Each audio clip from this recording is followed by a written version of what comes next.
Magandang umaga po sa lahat. Luzon, Visayas, Mindanao, tayo nagbabalik dito sa aking munting channel po, Samuel Soriano TV 29 para mag-discuss ulit ng another coins. Ayan po. At ito po ay ating hilig, pangungulikta ng barya. Ayan, magandang umaga po sa lahat ng kolektor kung saan kayong dako ng mundo po, lalong-lalo na ang aking mga subscriber po. Thank you so much po sa lahat.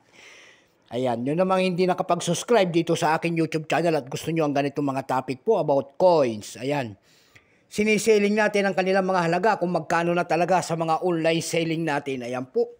Magandang umaga po sa lahat ng kolektor o numismatis ng Pilipinas. Ayan po.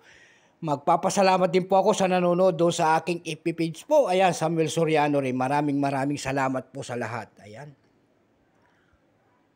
Ang pag-usapan po natin ngayon ay pera po ng Canada.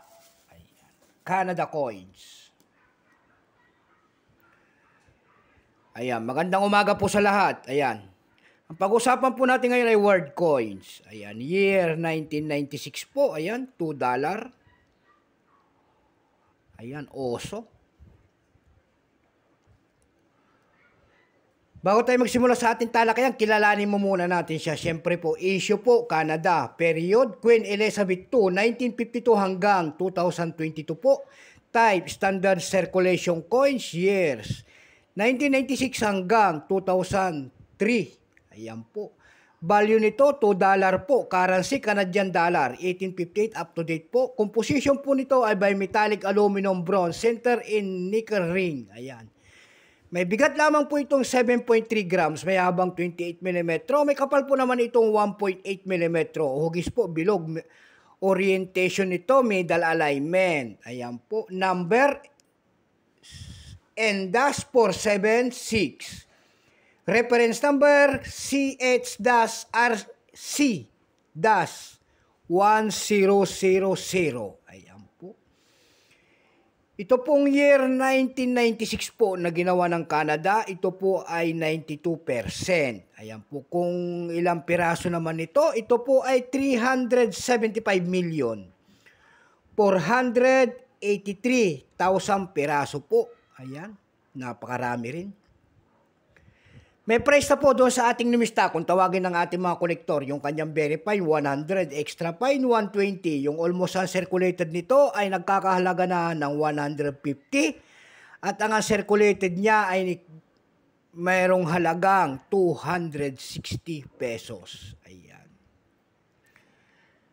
Dako naman tayo sa kanyang price. Ayan. Doon sa ating eb.com, nakakita na tayo nagbebenta nito ng 415 pesos. Meron din nagbebenta doon na 164 pesos, 243 pesos, at 166 pesos. Ayan.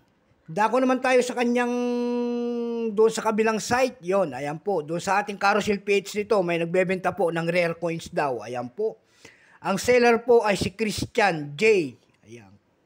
Kukul. Ayan. Ang seller po ay si Christian J. Kukul po. Binebenta niya ang year 1996 niya doon ng 4,990 pesos. Ayan. Meron din tayo nakita doon na sa seller po ay si Ronnie Samar. Ayan. Yung year 1996 niya doon, binebenta niya rin ito. Binebenta niya rin ng 5,000 pesos per piece. Ayan. Kinuha natin yung mga pangalan ng seller. Baka sabihin nyo, nagsisinungaling tayo eh. Ayan po. Ayan.